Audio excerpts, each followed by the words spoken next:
Ameambia babake hapa kama atapa mamake kama my love, wakaingia huko ndani. Hata leo nje tumpatie discipline. Madai ya baba kumuoa binti yaibua sarakasi miongoni mwa familia moja katika sehemu ya Thika, kaunti ya Kiambu. EACC is a collapsed institution. Alfred Ketera sasa asema tume ya ufisadi nchini yafaa kubanduliwa baada ya kuonyesha mapendeleo kwenye swala la Anne Waiguru.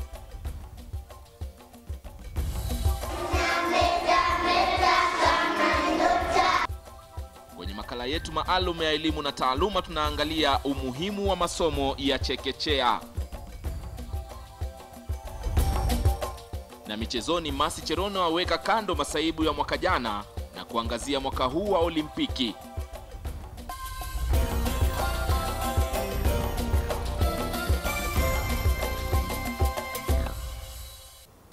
Na mtazamaji, karibu kwa taarifa kamili za KTN leo. Jina langu ni Ali Manzu. Hebu tafakari, baba kudaiwa kufanya mapenzi na mtoto wake wa kike. Mtazamaji, ndio vimbwanga vya walimwengu vilivyopelekea familia moja mjini Thika katika kaunti ya Kiambu kuzozana hadharani baada ya kufahamishwa madai ya baba mzazi wa familia hiyo kuwa na uhusiano wa kimapenzi na mtoto wake wa kike. Hii ni baada ya baba huyo kuripotiwa kupata utabiri kuwa mke wake alijiingiza kwenye ushirikina na hivyo basi kumfukuza. Mwanahabari Saida Swaleh anaeleza zaidi.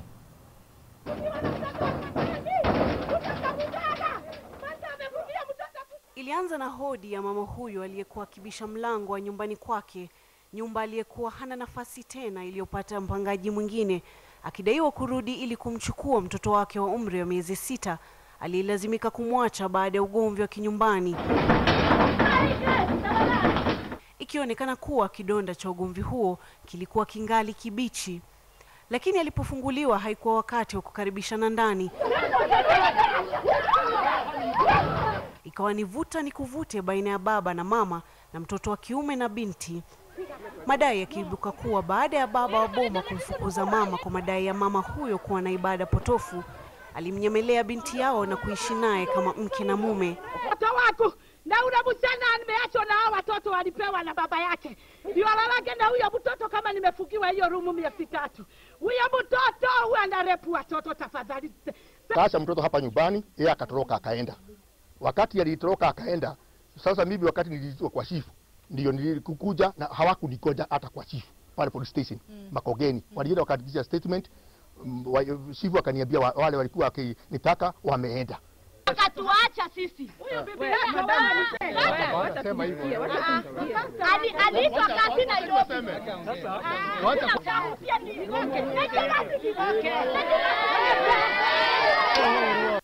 Kulingana na mama, kila alipojaribu kwenda kumchukua mtoto hakupokelewa vizuri, hivyo basi kuandikisha taarifa na polisi wa eneo la Thika akiwa amebeba mimba nyingine ya miezi 2.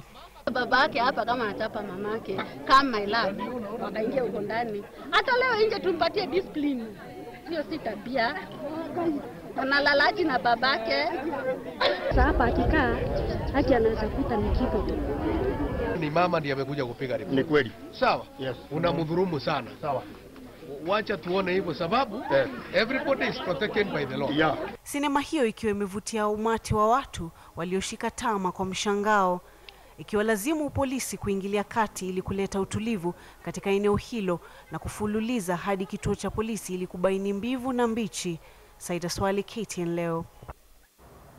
Naam, bila shaka ni malimwengu hayo kama nilivyokuambia, lakini masuala ambayo hayastahili kabisa kufanyika katika jamii tunazoishi. Hata hivyo bado ni madai na tutaendelea kufuatilia taarifa hiyo. Kwingineko, mhubiri mmoja amekamatwa na kufikishwa mahakamani kwa tuhuma za kumtapeli mwanamke shilingi 400,000. Jamaa huyo kwa jina la Nathan Ochieng Oluoch anadaiwa kuchukua hela hizo kwa madai kwamba atamponya mwanamke huyo ugonjwa wa saratani.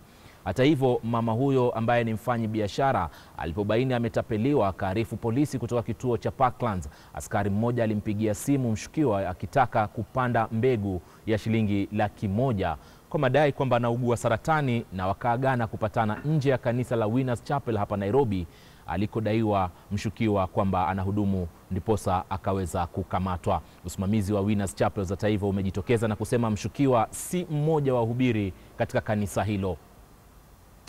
Wataalam na watafiti wameelezea wasiwasi wao wa kuinukia kwa jamii ya watoto wa Kenya wasio na baba zao kutokana na kutowajibika kwa waanzilishi wa taasisi hii muhimu. Mwanahabari Lofty Matambo anatupa taswira kamili. Mambo kama hii, ubaba mashakani. Tafsiri ya taarifa ya jarida la Crazy Monday kuhusiana na kutowajibika kwa wanaume katika jamii. Taarifa inayompasua moyo Jane Muthoni Nyamu, mama wa umri wa miaka 56 na mzazi wa pekee. Taarifa hii inamtonesha kidonda cha kutorokwa na mumewe miaka 10 iliyopita na kuachiwa mzigo wa malezi ya watoto 6. Nilisikia vibaya. Juu nilikaa almost 2 months ndio nichike laini. Jane anasisitiza kwamba hakuna mwanamke akubalie kuishi na mume mdanganyifu na asiwajibika. Ile alibehave ni kuwa na wamama wengi wa kando. Sasa na mimi nikadecide heri kukaa peke yangu kwa sababu at the end of the day maybe atakuja kuletea ugonjwa. Simamo unaopigiliwa msumari na mshauri na Sahadan Mgera wa African Center for Public Speaking ACPS. Sio jukumu tu peke yake, lakini pia ni swala la kudorora kwa maadili. Swala la kudorora kwa maadili ambalo liko katika tumefanya ngono kuwa kitu rahisi, Matambo.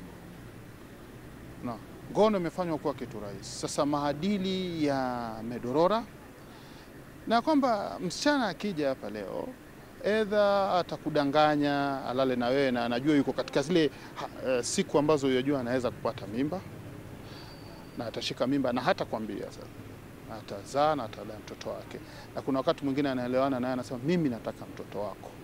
No, lakini wewe hautajukumika na kitu chochote.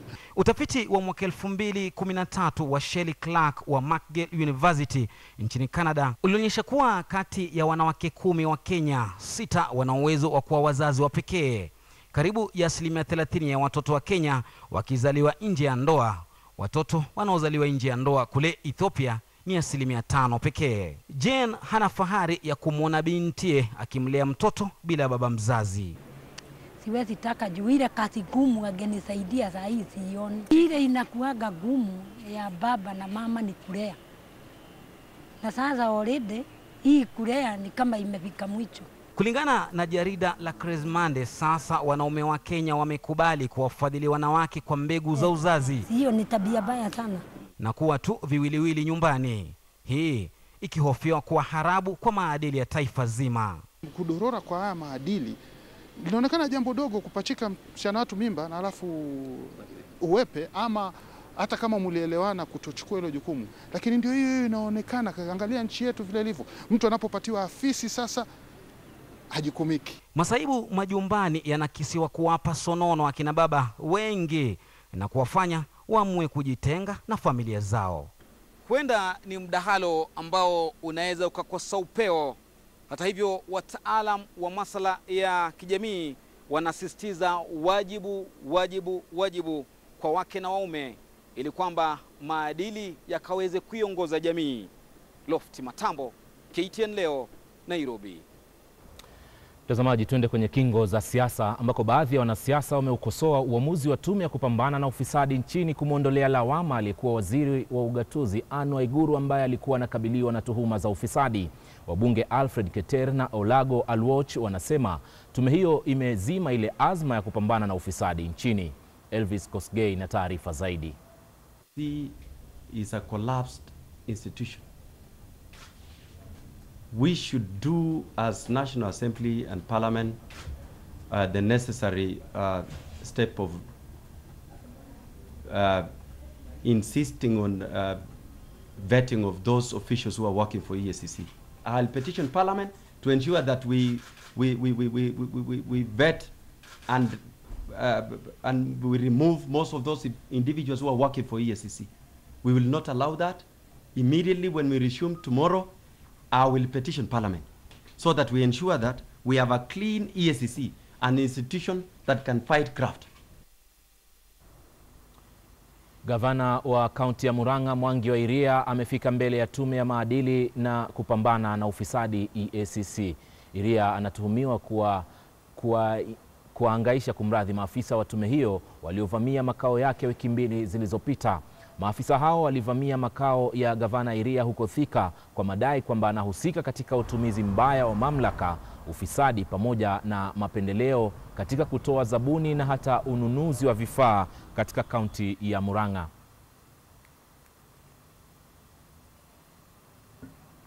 Wengineko, vita dhidi ya ukeketaji vinakabiliwa na changamoto nyingi, hasa baada ya kugunduliwa kuwa baadhi ya wahudumu wa afya wanahusika.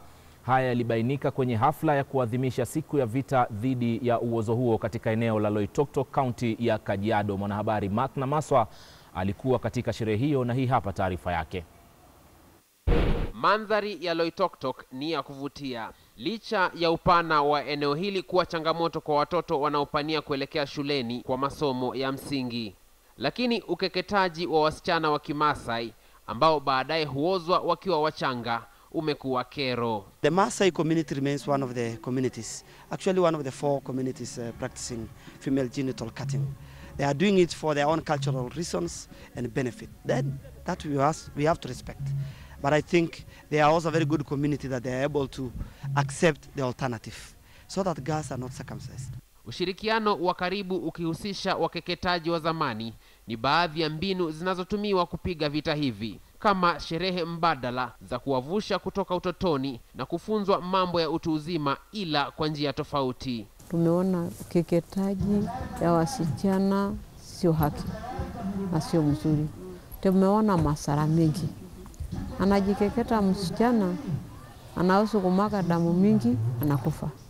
Wazee katika jamii pia wamejumuishwa. Ile kasi ambayo vizuri zaidi ni kasi ya kukutana na wazee, na kasi ya kukutana na vijana, na kasi ya kukutana na wamama, ili mama iweze kumwambia mzee mtoto haitatairiwa, na pia kijana aweze kukubali kuoa msichana ambao hajatairiwa.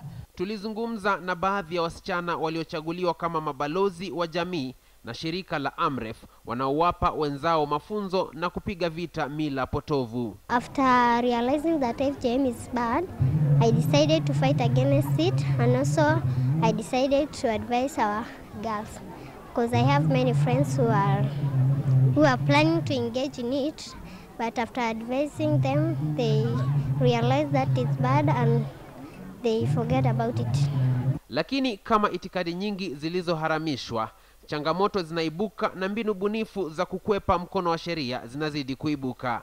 The law cannot work on its own, and that's why you find that the Anti-FGM Board and organizations like Amref Health Africa and others are now working with the communities to sensitize them, to work together with them so that they understand why there is a problem with female genital cutting. The prevalence has gone down to 21%. I'm glad that now FGM is something that is discussed in the open, on the table. It's no longer something that is spoken in hushed tones. Takwimu za shirika la afya ulimwenguni WHO zinaashiria kwamba kati ya wanawake milioni 100 na milioni 140 tayari wamekeketwa, na hili linaashiria kwamba jitihada zaidi zinahitajika kubadilisha huu mtindo. Mark Namaswa, KTN News. Tunaendelea kutazama taarifa za KTN leo. Kumbuka kesho tutakuwa na mahojiano hapa kwenye KTN News tukiangazia zaidi swala hili la ukeketaji na mbinu mpya ambazo zimejitokeza na za kileo ama ambazo zinazotumika kufanya ukeketaji katika baadhi ya maafisa wa afya hapa nchini Kenya. Hii ni kulingana na ripoti ambayo iliweza kutolewa, na pia tulikuwa na ushahidi kidogo katika sehemu ya KC. Napumua kidogo mtazamaji, nitarudi baadaye tuendelee na taarifa. Kumbuka leo ni siku ya Jumatatu, bila shaka tuna makala ya elimu na taaluma, alafu baadaye tutafuata na mahojiano kuhusiana na elimu ya chekechea.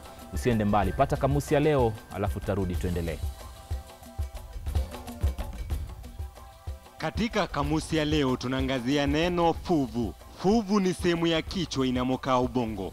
Mfano katika sentensi, dereva alipata ajali iliyomwathiri fuvu, hali iliyompelekea kupoteza fahamu.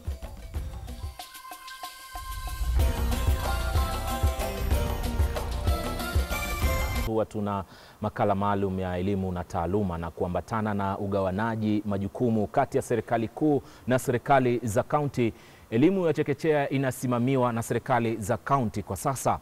Hatua hiyo imesaidia kuimarisha viwango vya elimu ambavyo vinavyotolewa katika ngazi za chekechea haswa katika kaunti mbalimbali humu nchini.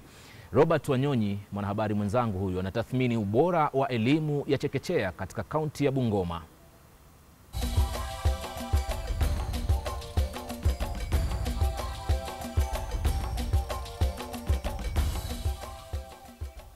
Tunapoingia katika shule ya msingi ya Kandui DEB, tunakutana na taswira iliyo tofauti.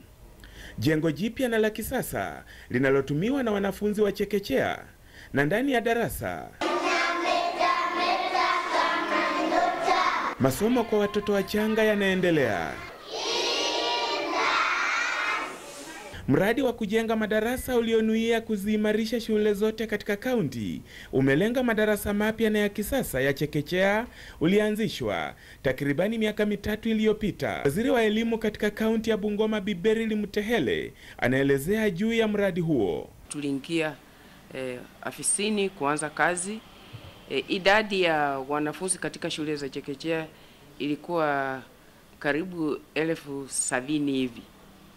Lakini wakati huu tunapoongea hivi hiyo idadi kwa sababu ya miradi ambayo sisi tumeanzisha kama serikali ya kaunti, ile idadi imeongezeka na kufika 1134. Na je, walimu hao wamehitimu kushughulikia sekta hii au ni watu ambao wamechukuliwa tu moja kwa moja kutoka vijijini? Tuko na disaster center ambayo ina train hao walimu wa shule za chekechea, na ni miaka 2 wengi wamehitimu, na sasa hii inamaanisha ya kwamba saa hii walimu ambao wamehitimu kufunza katika shule zetu za chekechea wanaweza kupita hata 6,000. Baadhi ya walimu waliohitimu kwa ajili ya kushughulikia sekta ya elimu katika ngazi ya chekechea pekee wanaelezea jinsi ambavyo wamejizatiti kutumia vifaa vinavyopatikana kwa karibu na kwa urahisi kama njia mojawapo ya kuzikwepa changamoto za ukosefu wa vifaa muhimu zinazozidi kuikumba sekta hiyo. Huwa tunatengeneza vifaa kama materials kwa kila activity. Iko na materials zake ambazo watoto wao wanaona, na hiyo sub-theme ambayo unakari wanasoma kwa urahisi kwa maana wako na hizo materials. Walionufaika zaidi na kuimarishwa kwa elimu ya chekechea ni walimu wakuu wa shule za msingi, wengi ambao wanadai kuwapokea wanafunzi walioimarika tayari kielimu wakati wanapoingia katika darasa la kwanza. Miaka ambayo imepita tumekuwa na wanafunzi kama 70 hivi. But kulingana na idadi ya sasa tunaelekea 100 na zaidi. Licha ya manufaa haya ya mapema, serikali ya kaunti bado inazo hatua za kupiga mbeleni, ikikumbuka kuwa ni elimu ambayo imeanza kutambuliwa baada ya kutelekezwa, kumaanisha uhamasishwaji mwingi bado unahitajika kuwawezesha wazazi wengi kuikumbatia elimu ya chekechea kama nguzo muhimu ya elimu ya baadaye kwa watoto wao. Na tukiendelea mbele, tunajua ya kwamba tutaweza kuhakikisha ya kwamba watoto wa shule za chekechea wanatumia teknolojia mpya. Ni mradi ambao baada ya kuanzishwa na serikali ya kaunti ya Bungoma katika shule nyingi miaka 2 iliyopita, kwa sasa umesaidia kuimarisha hali ya elimu katika ngazi ya chekechea na vilevile kuongeza idadi ya wanafunzi katika shule hizo. Robert Wanyonyi, makala ya elimu na taaluma, KTN leo.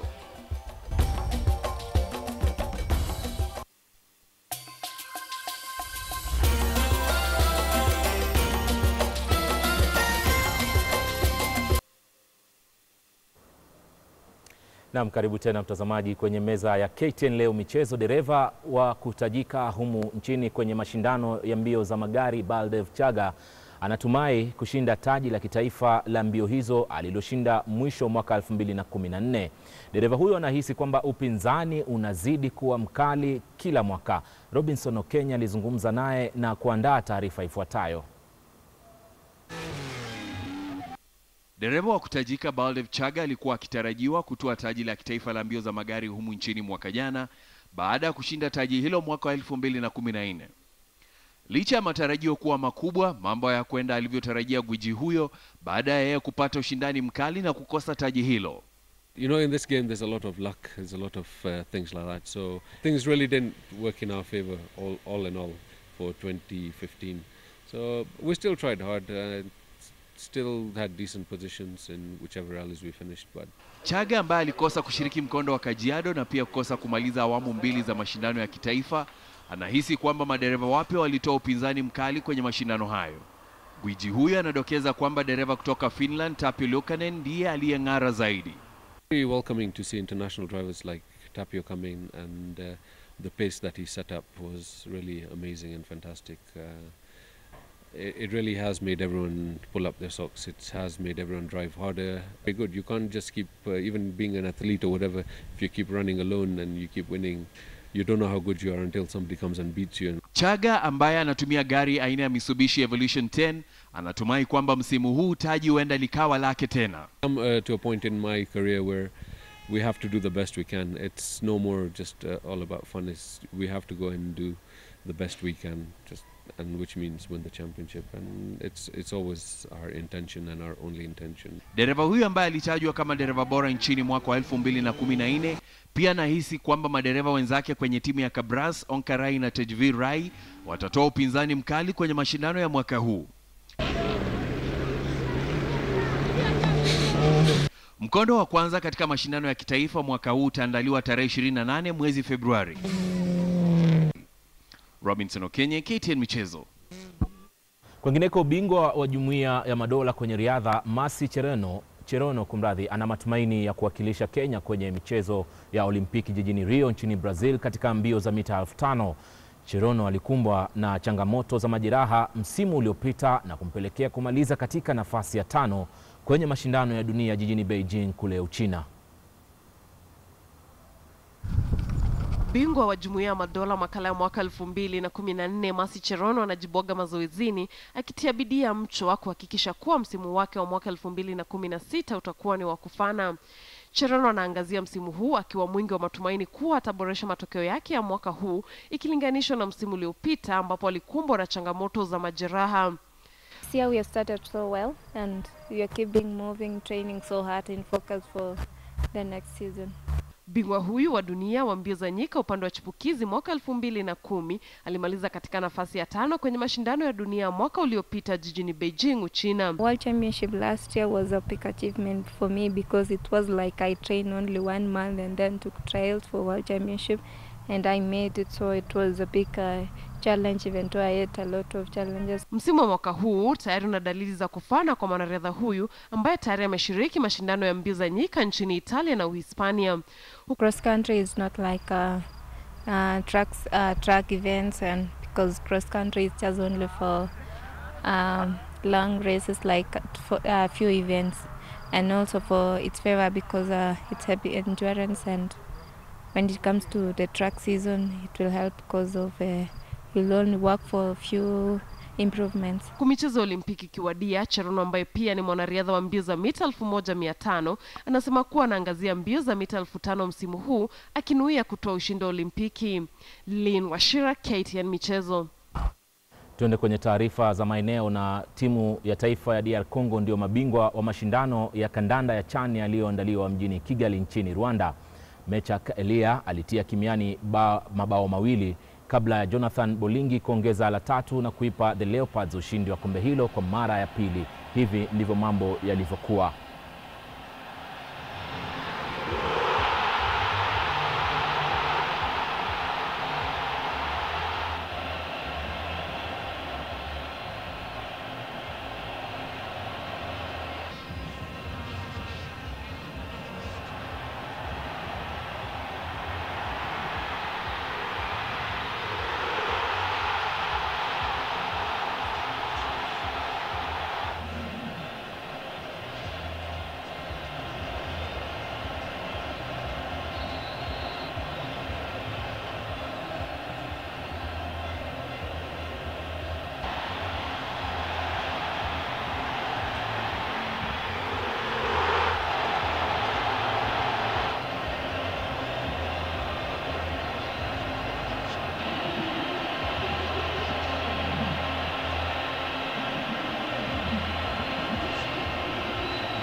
Bila shaka soka kimataifa, talanta za Afrika, jamaa chenga mpaka kipa.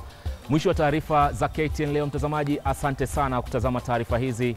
Naitwa Limanzo. Kwenye muda usiokuwa mrefu kupitia KTN News nitarudi tuendelee majadiliano yetu siku ya leo tukiangazia elimu ya chekechea. Hadi hapo kesho, asante sana, kwa heri.